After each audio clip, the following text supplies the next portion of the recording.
drugs. Nothing illegal, of course. Not crack or quaaludes or even marijuana. All government-sanctioned. The good stuff, you know? Prozac, insulin, Cialis. That's a PDE5 inhibitor, a drug that helps men get it up. The alternative to Viagra. I know, the assholes at Pfizer ruined any chance we had at brand recognition. There's only so much brain space Americans are willing to commit to boner medication.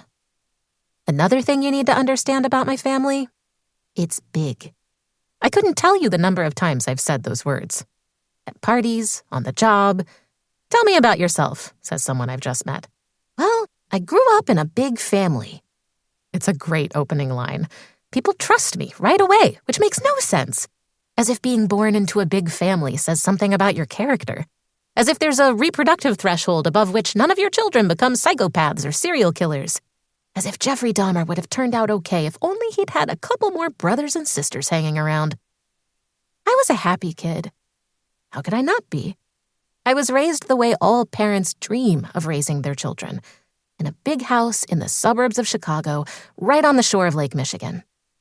Our town was just large enough for me to run free on the weekend, but just small enough to come home with nothing worse than a skinned knee. Our school district liberal enough to preach universal love, but so white that I didn't discover racism until we reached the chapter on slavery in our 5th grade history textbook. I was given everything, including, but not limited to, that most elusive of gifts, the happy family. Undivorced parents, siblings who can actually stand each other, who vacation together and eat family dinner around a worn wooden table and only try to kill each other on special occasions. Who even, when the climate is right, like each other. There were unhappy moments too, of course. And chaos. Plenty of chaos. In a family of 8, if you want to be heard, you yell. At dinner, during card games, on long road trips, when the back 2 rows of the Suburban become louder and more political than the floor of Congress. Everyone talks over each other. Facts are not as important as volume. As the youngest, and therefore least authoritative member of the family, I was never going to be the loudest. So instead, I watched, listened, took in the laughter and the chaos and the secrets and the broken parts. Because yes, the Beck family is a happy family. But behind the curtain, we fight.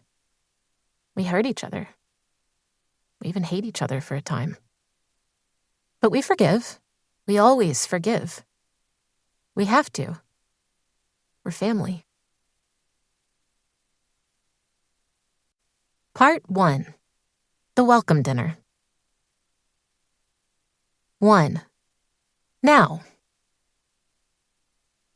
In the 13 hours it took me to drive from New York City to Port Windfall, Ontario, I drank 3 cups of coffee, started 4 podcasts, engaged in countless lively debates with drivers who couldn't hear me, and listened to every single one of my Spotify playlists twice.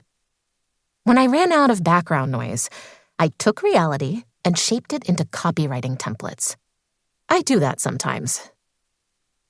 Headline: Disgraced daughter returns to family's private island for 4-day wedding of the century. Offer: Ready to face your demons, relish lavish excess, and suffer through nightly political diatribes, all while wearing a smile that says you're having the time of your life? Call to action. Click for free trial. When I tell people I'm a copywriter, most often they picture Mad Men. Long rows of women in smart wool skirts pounding at typewriters, dodging the advances of male executives, locked out of the meetings where real decisions are made. You don't need talent to be a copywriter. You just need to be able to type. Let me tell you a secret.